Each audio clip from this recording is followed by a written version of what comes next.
Okay, can you see that? Have you got Yes. that tail? I'll just close that image down a shake. Absolutely. We can see it. This was the image on the, what was your show? It was the, October 10th, WSO, October 10th, Earth Halos and Black Sky Orbs show approach of Wormwood. Was that what you were showing us? Yeah, that's exactly right. Yep, there's that lens flare, and then there's that object with the two stripes on it. I mean, that's, it comes and goes, it flashes in and flashes out. In the original footage that I saw, it flashes in, and it could be a lens flare. But except that it's heading away. It's heading away. You've got the four tails there. Yes, four tails. I didn't until you said that. Now I'll know what to look for, because I've seen this many times now, Dave, from space. And it's just flown by. Let me just show you. If I've got it, maybe this was the footage. I can't really play this video. I'll just play a moment of it, just because it's under license, so I can't open it up and play it all. That's just, but I can give you the. Oh, sorry.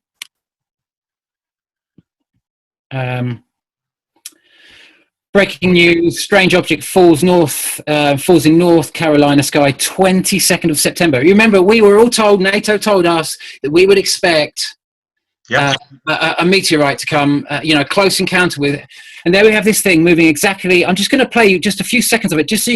Observe the way it tracks. You can see this is not in our atmosphere. This is up in space, moving much slower. If this was in our atmosphere, it would be sliding by at a ridiculous rate.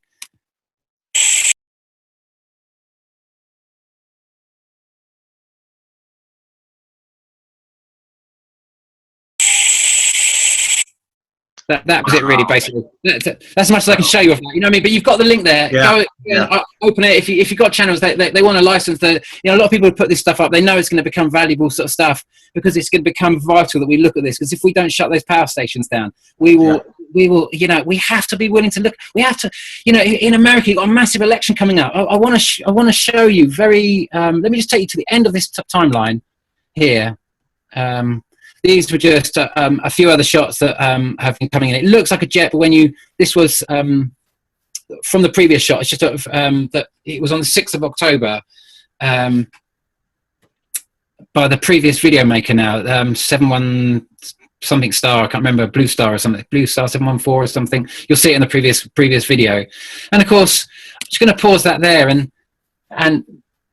just this by my estimations is going to be, by this model and by this model of movement and by the way in which we had the earthquake in the earthquakes in 2010, 2011 over here, and this whole cycle. This is how I put this together.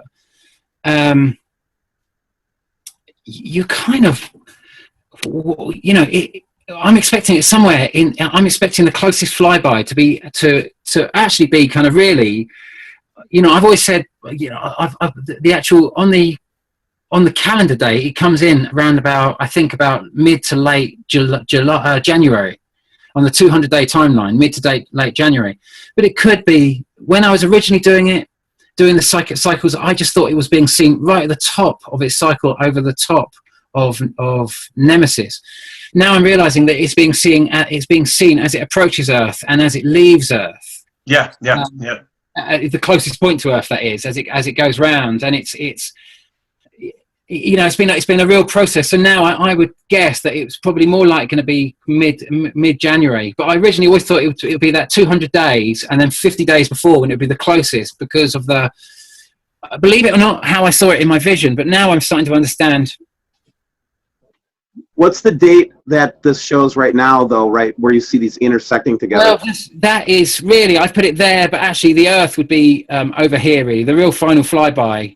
I've put for the 50-day, that would be basically 150 days at that point. And then you'd come around to here. But remember that the angle of the red path where Nibiru actually travels, this is tilted over. So this top section here is actually further over here. And it comes out at a much shallower angle under this blue line. And I apologize, it took me so long to make this basic flash player that I just couldn't update it. And if anyone wants to work with, there's so much information here that if you want to take this information, and you're good with this stuff, please, for the better definition we can give to this. And like I say, I don't know if I'm correct, but this is the most logical timeline But the activist in you, though, Dave, is coming and telling us, though, that it's time for us to stop the nonsense and make sure that the nuclear plants are getting shut down. Is that your activism right now? Is that where your heart and passion is? The basic message in this is once you've got over the shock of this thing, and you realise, okay, all the evidence is there. We've got a sequential form of information that tells us. It could be that there's a different model, and it has gone over the top. It's really got a much wider model, and it's out near Jupiter. And this thing that would almost suggest this thing is almost just beginning. But by my maths, and by the sightings that I've seen and I've witnessed, this thing is hiding in plain sight. And when Matthew Rogers' shot came up exactly when I was expecting it, like Venus comes up. Venus never crosses us in the night sky, does it? We see it as the morning star and the evening star. And as it approaches, when it's far away, way before it's underneath us, and we're kind of like going into a Venus transit, we see it as the morning star. And once it's come a long way from underneath us and it starts coming far enough away from us, it goes into the night sky for a short period of time. It never goes over the top. It just pops up and then pops back down. This is what in all the shots we see, it pops up and it pops back down. You don't see the shield in nighttime. You see it in daytime. It's always being protected in daylight hours. It's like an eagle. It's coming from the sun. It's coming from the bottom of the southern hemisphere of our solar system, and it's tracked in.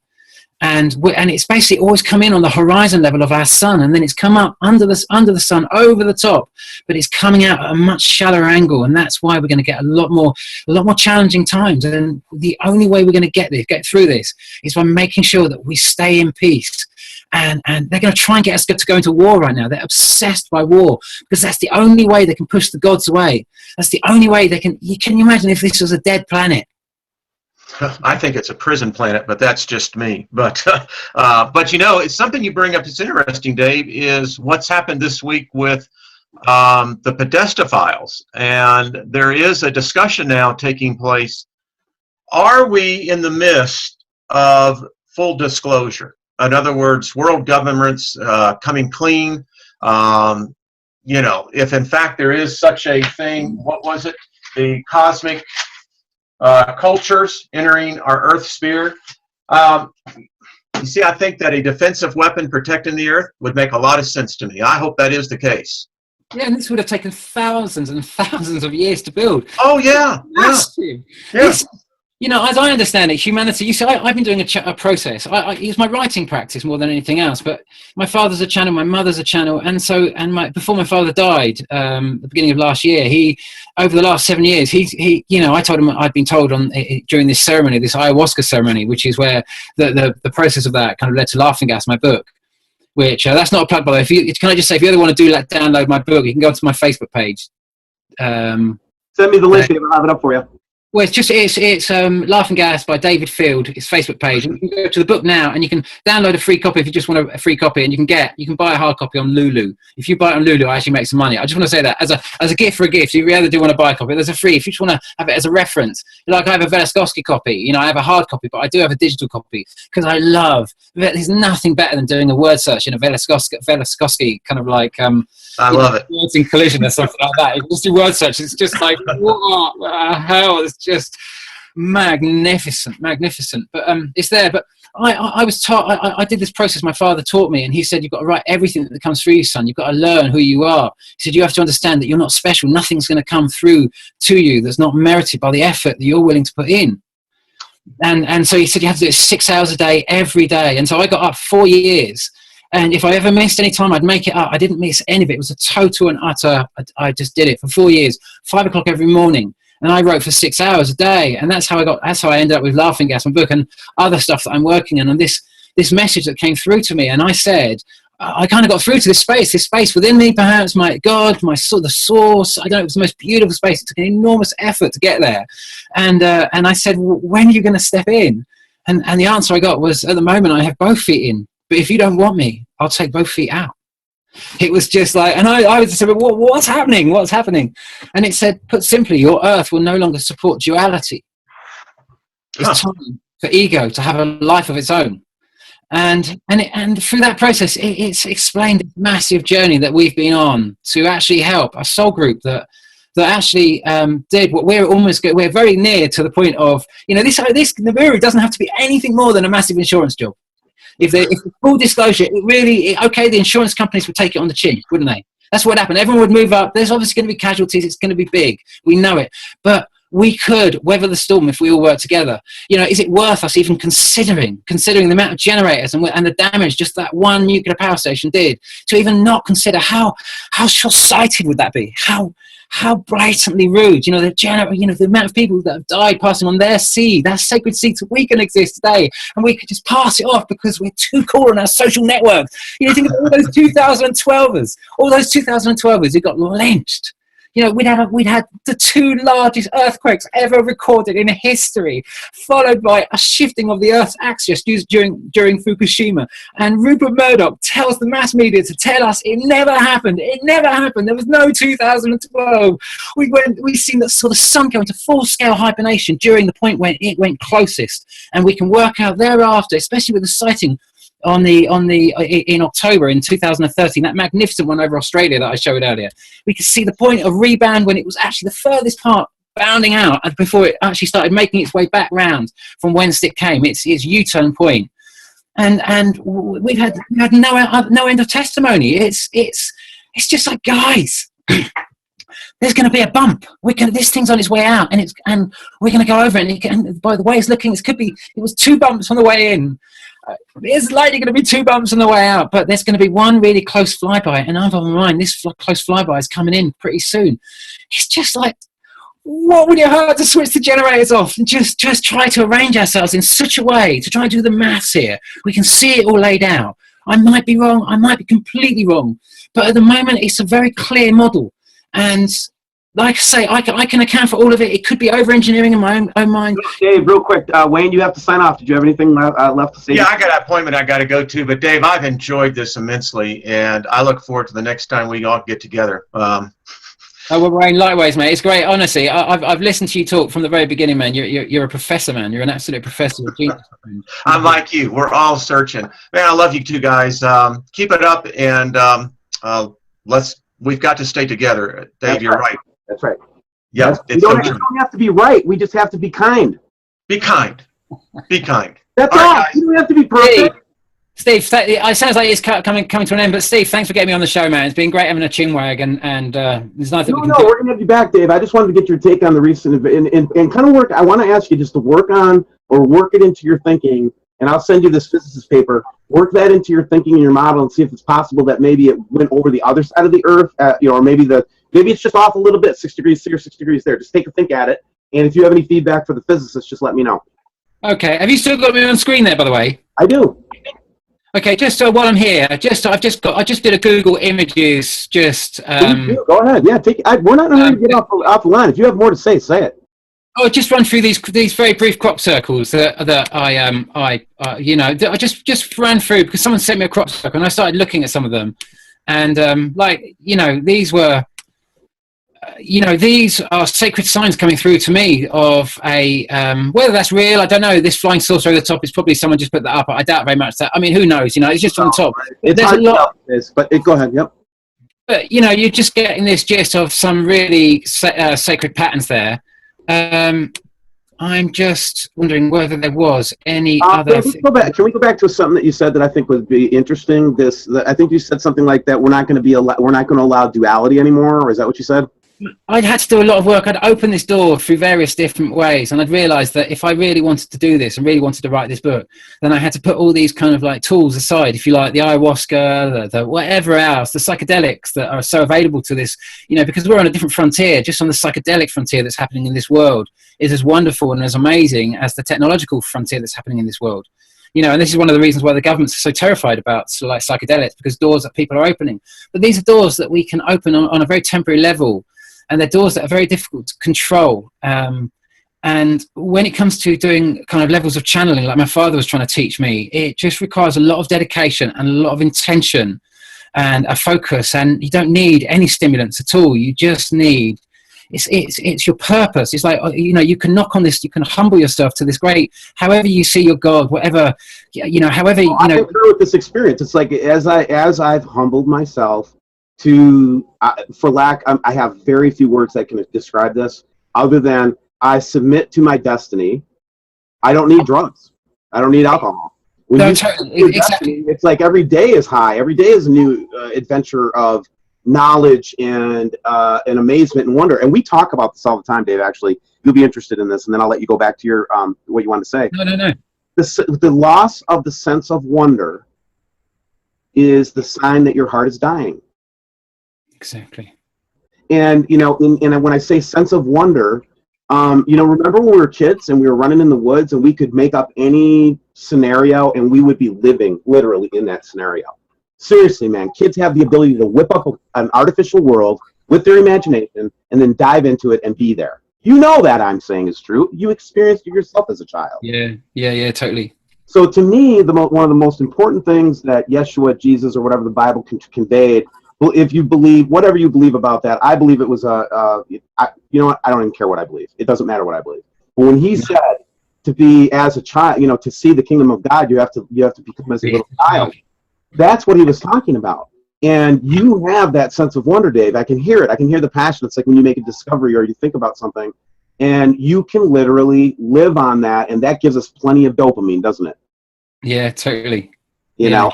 And I'm just telling you guys out there that, when you find that purpose or that spot or that cog or that thing that that the divine or, we call it the way. I think the way is a great way to say it, or the Holy Spirit. What I'm totally full of sometimes is the Holy Spirit. It's an amazing experience. But I can also tell you one thing. Love is eternal. Love will not fail. And I don't care what perspective that you come from. In order for you to appreciate that, that is something you have to become a child to appreciate. You can't appreciate divine love with an adult mind. And sometimes, with the first time I had that experience with the communing, I felt so humble, but I felt so almost, it was a very beautiful experience. And I can remember being there in this presence when I'd opened this door and I said, when do you step in? And it said, at the moment I have both feet in, but if you don't want me, I'll take both feet out. And I had this kind of narration and it was all coming out of my writing. It was just kind of like this flow of this content. And I was opened this door and I said, but you understand, I didn't come here because it showed me in a vision the other side, if you like, my body on the other side and friends of mine on the other side in this other world and in this vision. And I said, you understand, I didn't come here to find out about this other world. I came here to, what driven me was the 40,000 times more radioactive waste that was generated by the Hiroshima bomb that was dropped, that has been dumped on Iraq by during the 2003 Iraq war and the devastation of nuclear waste that has already been perpetrated. And I was so heartbroken by this because of this whole experience I had where on this laughing gas experience I was connected to all this pain. I was there in a bit of a compromised state and that sort of stuff, probably not really looking after myself at the best, just a bunch of mates. I was really drunk because it was all a bit, and suddenly I was just in a moment, I was just connected to all of the pain. It was what it felt like. It was like having a complete nervous breakdown, but I saw a whole sequence of things in that moment. And so that kind of led me to there. And when I was there at this point in this writing stream, I said, you understand, I didn't come here to find out about heaven or anything else like that. I said, I only came here to try and find out how to stop the atrocities happening on my world. And the answer I got, and it filled me with so much love, Steve. It filled me with this love. It said, don't worry about your earth. It said, I've already deployed my best.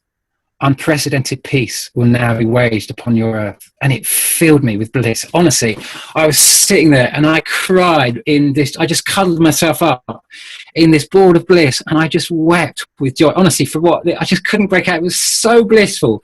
It was so powerful. I could do nothing but cry my eyes out. And I feel like this energy has worked with me a lot whilst I've been doing this process and guiding me. And I feel that presence in a lot of people. And I feel like I totally see it in your work, Steve. I really do. You turn to the Bible and you bring this in, but you're also open to understand and translate. And it's in that translation that we are doing our biggest. Yeah, and I am in touch with the Christ consciousness. I am in touch with God through Christ, just like the Bible says. And I want Christians that have also had that same experience to come along. And what we are trying to encourage in this channel and be a bridge to Christians that want to come into and understand what this next dimension looks like, number one. And number two, to warn people not so much to warn them of what's going to happen. I don't think that's going to really have too big of an impact. But there's a lot of people that are going to be ascending through this process, including our whole earth. And what I mean by that is we are going to pass through this time of trouble. And the Bible says we're going to go into a millennium time of peace and joy and like a Star Trek kind of future. The Bible says that, you guys. Okay. So if somebody that you would call New Age comes up and says the same thing, do you think you're hearing from the same vibration or the same God? Do you think you're hearing from the same divine source of love? And I can tell you for a fact, regardless of your label, either you know God or you don't. Yeah. It's as simple as that. Live it in your actions, man. We have to translate the Bible, not into words anymore. It's time to translate the Bible into actions and deeds. You know what I mean? Because we're going to be challenged in this. It's time to live that truth out. And you're definitely doing that with what you're doing. You know, we're having to adjust our beliefs all the time and to open our mind. We're constantly having to break down our beliefs. We can't really get rid of them, but what we can do is we can outgrow them. And we translate things sometimes in ways that limit our view of the world, and sometimes, and we've got to realize that we can translate the Bible in many different ways. And when we are thinking, when we're encoding the beautiful fundamental messages of the Bible, which are just beautiful journeys of that we can understand, these almost Shakespearean tales, of beautiful tales that show real clear justice, you know, rather than getting too lost in the text, which we know is a translation. Why I often talk about Mary Magdalene up here, because if we're going to think about Jesus, we've got to think about what was Jesus's kind of like, what was his muse? Maybe it wasn't Mary Magdalene, but I've got a funny feeling there was a muse there, and I wouldn't be at all surprised if it was Mary Magdalene. And that's why I often follow the story of the Cathars up here in the Pyrenees and look at similarities in that story, because it's the plight of going to the true Gnostic way, which is into the heart. You know, I went to a Cathar talk recently, and the first thing they showed you was all the zodiac. This was at a Cathar talk. They came to Glastonbury, and they showed the zodiac, and it was all around the room, all what we would call the zodiac. And they said, "See around you, you're a zodiac." And everyone was just like, "Yeah." And they said, "This is your prison." They said, "This is the limitation you have placed on your universe that you do not see beyond." That's how they started, man. It was just like, you got a big universe all around you. On the one hand, you say you're humble, Christian or Muslim or whatever, right? But yet you get to define the universe? I'm sorry, wait. Doesn't humility imply that you don't know? So what makes you think you know so many things? That's the thing that's been unraveling me. That's what the thing that the Creator's been doing to me, is to say, look, man, if you're going to admit that you don't know anything, then when I teach you something, you can't throw up on it. You don't get a right to throw up on it. You ask me a question, and I'm telling you the truth. There are multiple races in the universe. The Father told me that. The Father told me that there's a rescue mission on its way for us right now. Yeah, that's what he told me. Now, you can think I'm crazy, but I'm also here to tell you that there's hope. But just like what my brother here, Dave, is saying, David is saying, look, man, we can't, just because we're going to have another pass by of a celestial event doesn't give us the right to destroy the whole planet. Yeah, I mean, that's just an insurance job, isn't it? Let's be honest, it's just an insurance job. If those reactors go bang, that's end game scenario. You've seen the damage. And if it's, like I say, and I keep stressing this point, if, you know, outside of whatever opinion you might have of me or Steve or anyone who talks about this sort of stuff, is there any part of you that would want those generators shut down during a predicted, estimated, if we could put an estimated time together of when this thing is likely most going to affect us, how much of a percentage, how much, you know, when would you sort of turn around and say, actually, he might be mad, but maybe we should shut down the generators for that time? You know, the rest, however we get through it, you know, if everyone chooses, you know, they're going to present us with an opportunity of war. They want war at the moment. They want to lower the vibration as much as possible. They want to prove, because if our vibration is low, the gods can't help us because they cannot aid a process. That's my message. If this planet is of war, this war cannot go from this place, because that which created it would thus be a war itself. So there cannot be war. I was told unprecedented peace will now be waged upon your earth, that we approach a wall and nothing will get past the wall that is not, which is of war. Literally, you know, there's an old phrase that says, Humpty Dumpty sat on a wall, Humpty Dumpty had a great fall. 80 men and 80 more couldn't place Humpty where he was before. That was the original translation of the Humpty Dumpty text. And of course, it originated around about the time of the Civil War in the English Civil War. It was against who was it? Charles I against Cromwell. And about the 1700s, I think, late 1700s. I can never remember the exact. My history is absolutely awful. But anyway, that phrase came at that time, and it was kind of the whole country was literally openly divided. It was just like the Brexit vote in England. It was a very public thing. Well, who are you going to side with, Cromwell, or do you think you're going to side with Charles I? It was a very open. There's still correspondence available today. And of course, the Humptys were the ones that didn't choose. The Humptys were what we would call the non-voters. The ones that didn't choose either side, and of course, they're the ones that actually have the most power out of all. But they're the ones where the whole media campaign is really all about. That's what it's really all about. Is the Humptys, and really, that if all the power that is available now, I would tell everyone that really this is all about. That you're the biggest problem here is not Nibiru, it's not Nemesis, it's the nuclear power stations that are going to be in operation during this passage. That's what this is all about. That's what this is all about. And the grace of God is going to be needed within us, but only by living that grace to the fullest. As it says in the Bible text, as it says in the, follow the grace, translate it to the highest good, not the lowest, not the lowest. Use all the knowledge and teachings you've got to be the best human you can be right now. We've got to be able to look at this. We've got to be able to be the best people we are. We've got to walk the wisdom. Now, we've got to bring the teachings, we've got to bring the translations of these teachings into our lives now. Lovely girl from Virginia, bless her, just put me a lovely cup of tea, has just showed up, and I'm just looking at the time, and you realise it's I'm sorry, I didn't even think. Right. I've got Michael Rivero's website open here. What really happened, and he just scrolls lots of articles and that sort of stuff. I do love Michael Rivero. I've always been a great fan of his. I was a bit gutted when he was very pro the whole Brexit thing.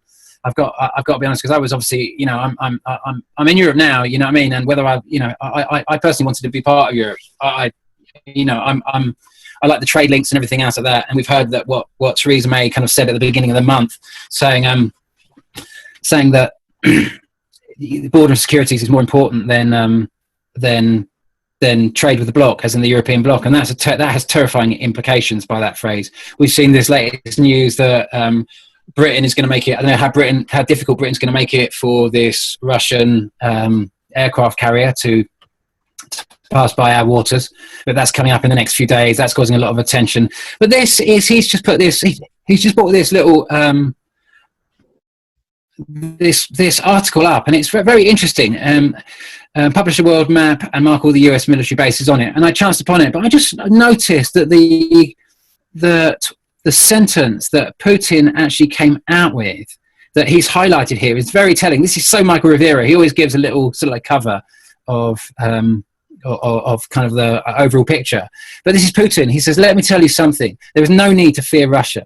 The world has changed so drastically that people with some common sense cannot even imagine such a large-scale military conflict today. We have other things to think about, I assure you." Yes, we do, don't we? Those underground. So he's not thinking about a military action, but he's building massive underground bases. But he's not considering any full-scale military action. So what does he mean by that?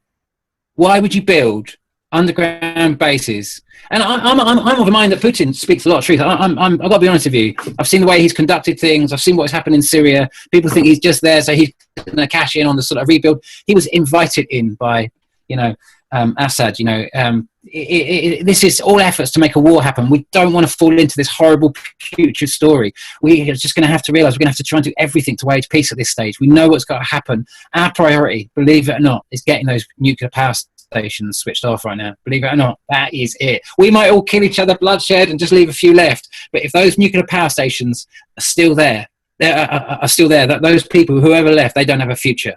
And no matter how few of us are left, nature will take over. If we can stop those nuclear reactors going off everywhere through the passage of this, if we have too much social network status to even consider this, because it's just, it damages climate change, or I'm earning good money out of the whole climate change story, and this ruins the whole thing.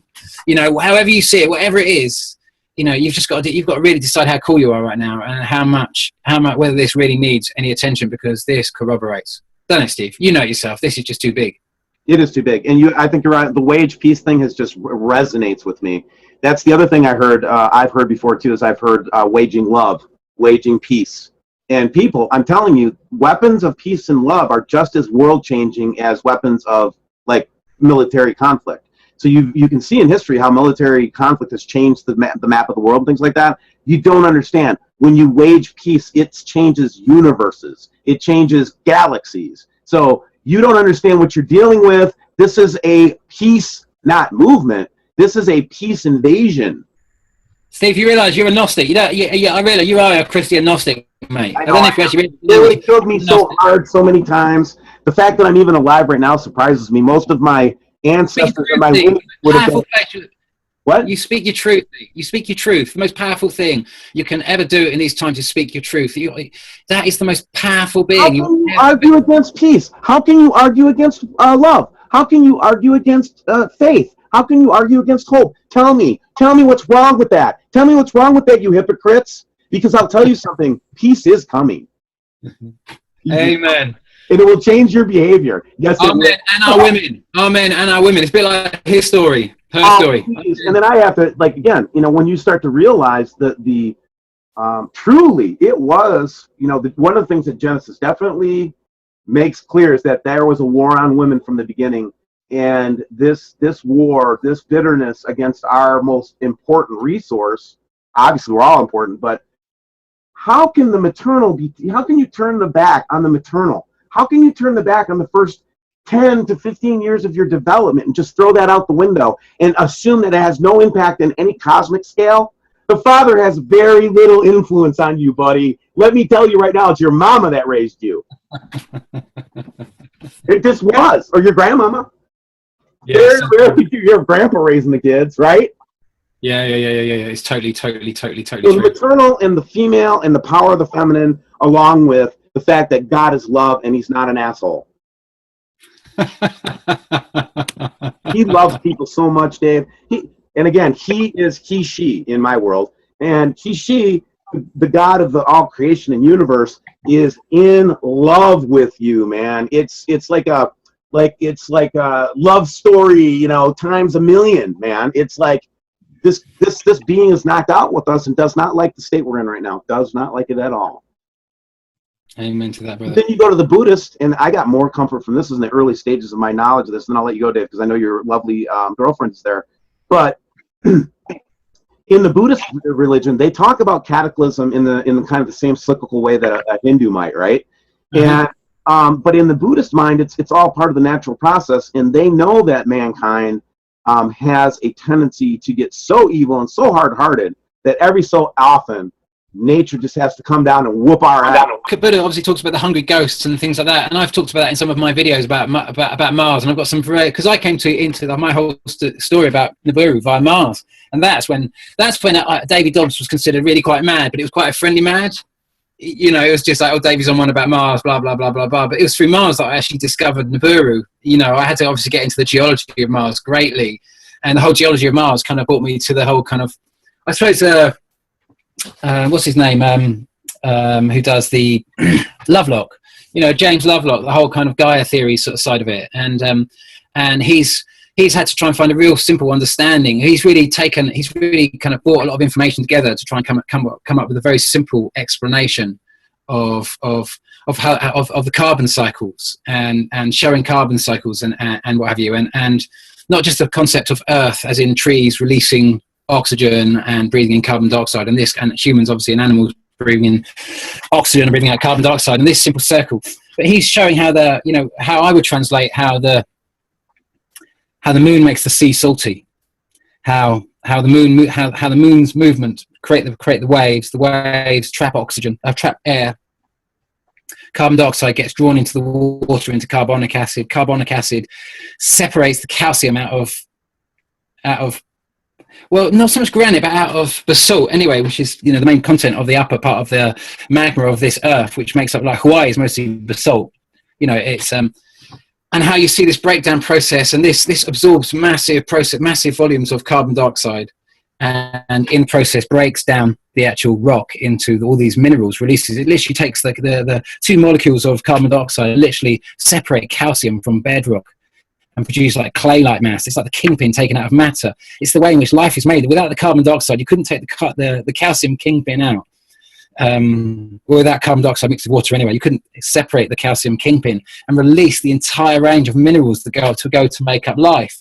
And it was through this process that I'd kind of slowly discovered and worked out what had happened to Mars, and it brought me back to sort of like this whole kind of, this is how I was brought into it, if you like, through my guiding. You know, I was thinking, what the hell am I doing researching Mars? And this all came because of this research, because I was asked, without going too much, because it's such a crazy story, Steve, but I was asked at my sort of one stage if I wanted to see my ego. And when I'd first opened up communication, it told me we'd been invaded, and it told me this whole story. It didn't mention Mars or anything else like that. I was piecing that together for another story already. It was like all the information was coming together. And as soon as I kind of said invaded, and it said, well, it wasn't really an invitation. It was an invasion. It was more like an invitation. It said, we marveled at what they had. They marveled at what we had. And because we kind of invited them in, they brought all their oceans with them. So you can imagine when I started this, and I was shouting out the water from the Great Flood came from Mars, and I was showing all this evidence. I had no idea about Nibiru. I was following this whole kind of Buddhist text, putting a whole other series of information together, saying, guys, I know it sounds crazy, but you know, if you don't really want to, you can believe what you like, but ultimately the Earth has just gone from 60 million years to being 4.4 to 4.6 to 4.8 billion years old, just because of the discovery of some zircon around about the Seychelles and various deposits that has just jumped the age of Earth to the same age as Mars, exactly, as in the exact same zircon fingerprint. Zircon being the oldest, you know, carbon-16 dating takes you up to what, 2,000, what is it, 2,600, sorry, 5,600, so it's about 2,400, 2,500, 24,000 years, sorry, about 24,000 years in total through carbon-16, all the different half-lives. Zircon, you're talking, as far as we know at the moment, the oldest mineral known to man, known in the universe to us at the moment, zircon. Quartz crystal with plutons in it. It can be aged because of it's radioactive. The bleed rate gives you the kind of time date. Obviously, those plutons would break down in if they weren't contained in something that could weather for that long. And so that's how it's become the oldest aged mineral known. You've got the same age on Mars, you've got the same age on Earth, and the historians have just got to get busy for the next probably 60 million years trying to fill the next 4.4 point whatever it is billion years that they've now got to fill, because they can't see the obvious link that Mars has got massive evidence of oceans, massive evidence. They called it the Noachian period. They just disappeared out of absolutely nowhere. You're trying to work out where they're gone, and then you've got Earth that's got exactly the same fingerprint as in sand. That's 4.8 billion years. It's either been, and the arrival of a massive ocean. I mean, it's not exactly that complicated. You know, if you're a plumber, you wouldn't be trying to just disbelieve it and throwing it off. You'd just be looking for the leak. You'd just be looking for the leak if you're a plumber. You know, you'd be seeing the correlations and thinking, how can they have the same fingerprint? One has a massive loss of oceans and a massive gash, the biggest gash. Sorry to call it a gash, but it really looks like an absolute massive gash. I was going to say the Emperor Hawaiian seamount change, but to me that's the opposite of their. What's the big fault line on Mars? It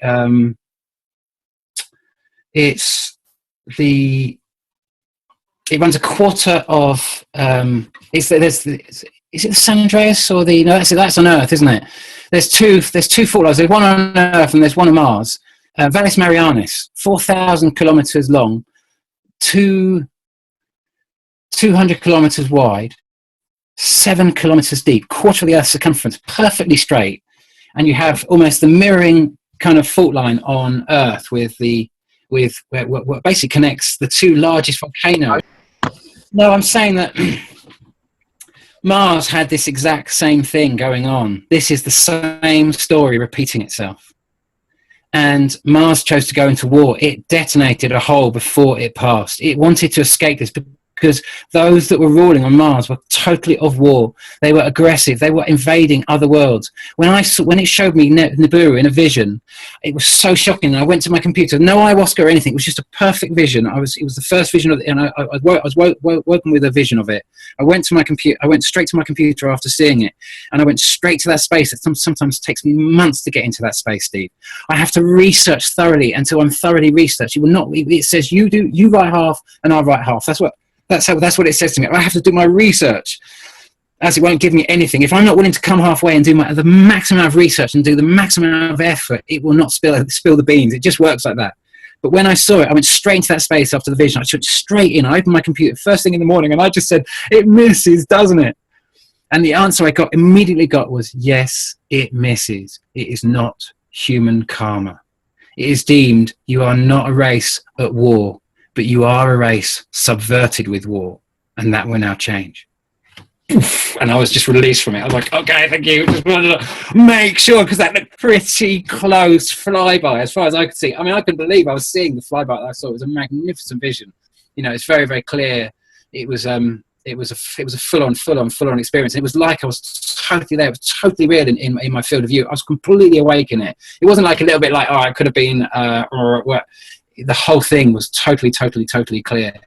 And that was the message I got directly after, was that we're not like Mars, because it showed me the destruction of Mars. And then I tried to work out what a new world order, and it told me what a new world order was, and that we are this new world order. And when you destroy a world and you're bodiless, as in what the Buddha was called, which is why I'm going down this corridor with you. It sounds a bit of a stray going round, but Buddha talked about the hungry ghosts and how we're working with the hungry ghosts.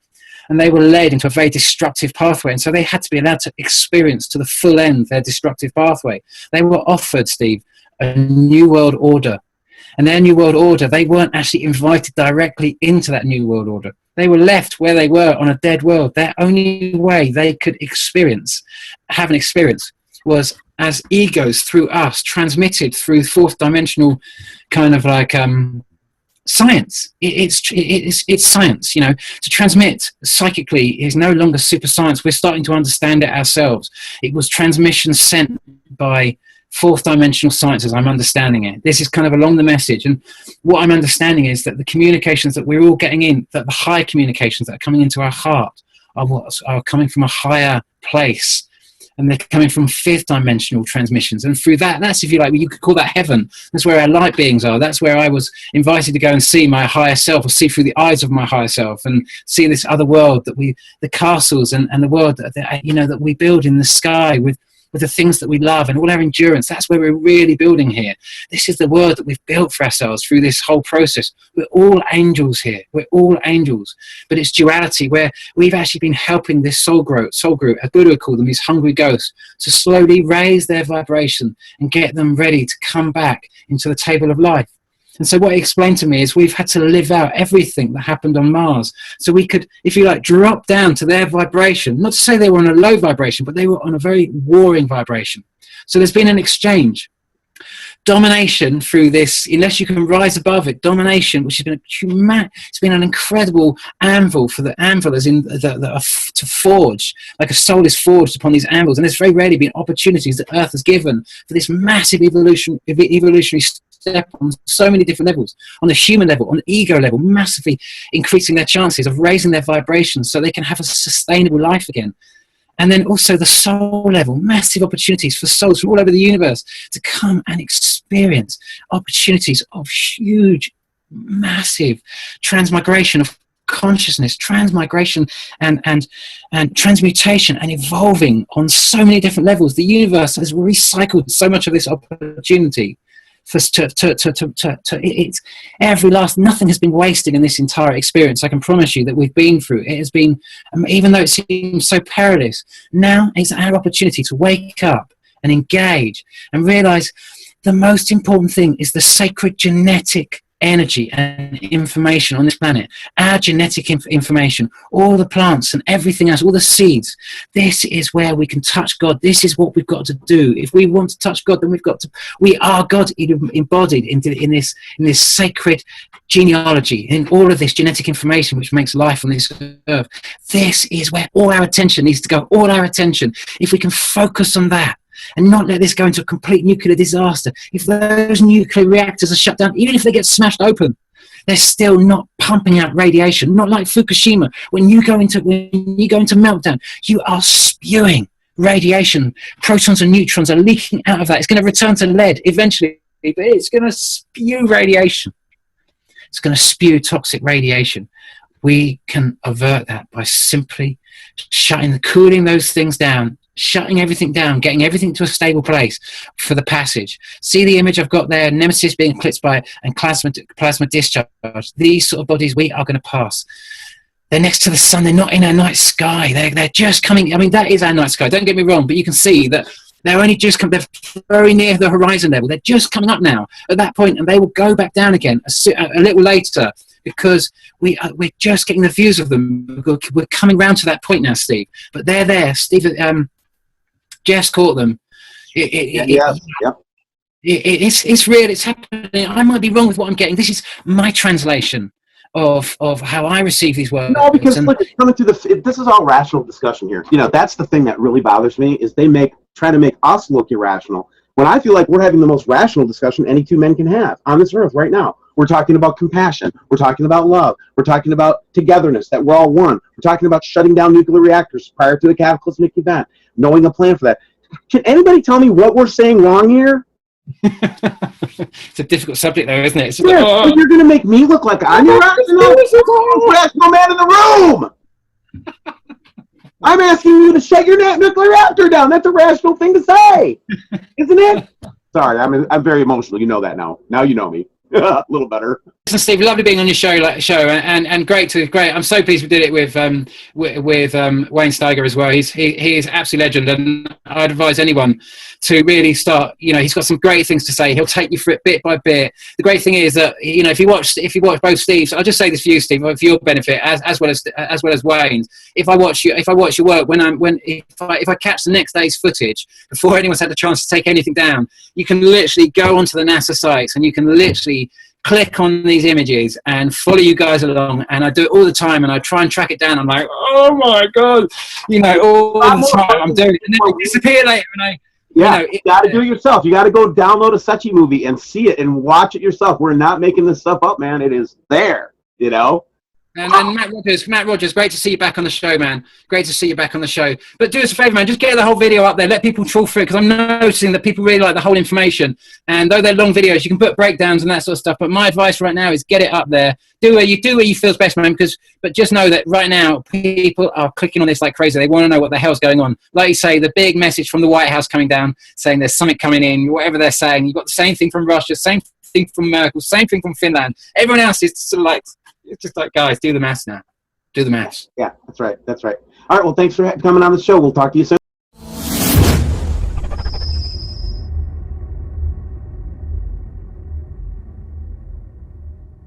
Okay, can you see that? Have you got that tail? I'll just close that image down a shake. Absolutely, we can see it. This was the image on the, what was your show? It was the October 10th. WSO, October 10th, Earth halos and black sky orbs show approach of Wormwood. Was that what you were showing us? Yeah, that's exactly right. Yep, there's that lens flare, and then there's that object with the two stripes on it.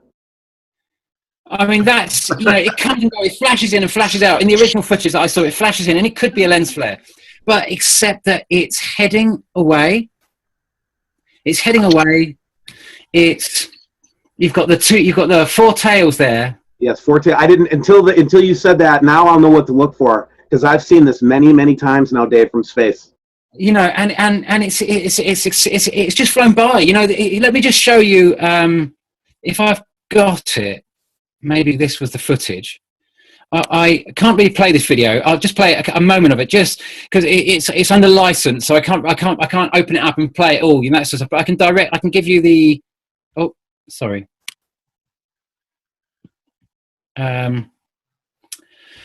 Breaking news: strange object falls in North Carolina sky, 22nd of September. You remember, we were all told, NATO told us, that we would expect Yeah.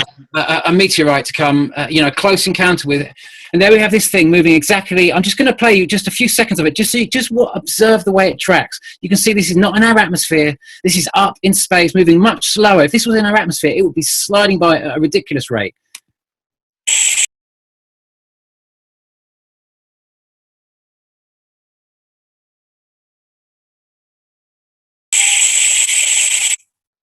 That was it, really. Basically, that's as much as I can show you of that. You know what I mean? But you've got the link there. Yeah. Go and open it. If you've got channels, they want a license. That, a lot of people put this stuff up. They know it's going to become valuable sort of stuff because it's going to become vital that we look at this. Because if we don't shut those power stations down, we will. We will. We have to be willing to look. We have to. In America, you've got a massive election coming up. I want to show you very. Let me just take you to the end of this timeline here. These were just a few other shots that have been coming in. It looks like a jet, but this was from the previous shot. It's just that it was on the 6th of October by the previous video maker now, 71 something star. I can't remember, Blue Star or something, Blue Star 714 or something. You'll see it in the previous video. And of course, I'm just going to pause that there and just this by my estimations is going to be, by this model and by this model of movement and by the way in which we had the earthquake in sort of like the earthquakes in 2010 2011 over here, and this whole cycle, this is how I put this together. You kind of, I'm expecting it somewhere I'm expecting the closest flyby to actually be kind of really, I've always said, the actual on the calendar day, it comes in around about, I think, about mid to late January, on the 200-day timeline, mid to late January. But it could be, when I was originally doing the cycles, I just thought it was being seen right at the top of its cycle, over the top of Nemesis. Now I'm realizing that it's being seen as it approaches Earth and as it leaves Earth. Yeah. The closest point to Earth, that is, as it goes round, and it's been a real process. So now I would guess that it was probably more like going to be mid January. But I originally always thought it would be that 200 days and then 50 days before when it would be the closest, because of the, believe it or not, how I saw it in my vision. But now I'm starting to understand. What's the date that this shows right now, though, right, where you see these intersecting together? Well, that is really, I've put it there, but actually the Earth would be over here, really. The real final flyby. That's, I've put for the 50-day, that would be basically 150 days at that point. And then you'd come around to here. But remember that the angle of the red path where Nibiru actually travels, this is tilted over. So this top section here is actually further over here.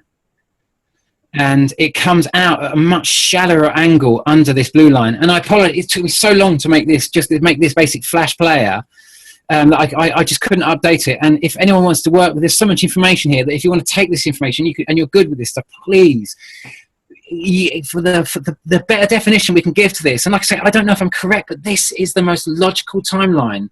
But the activist in you, though, Dave, is coming and telling us, though, that it's time for us to stop the nonsense and make sure that the nuclear plants are getting shut down. Is that your activism right now? Is that where your heart and passion is? The basic message in this is, once you've got over the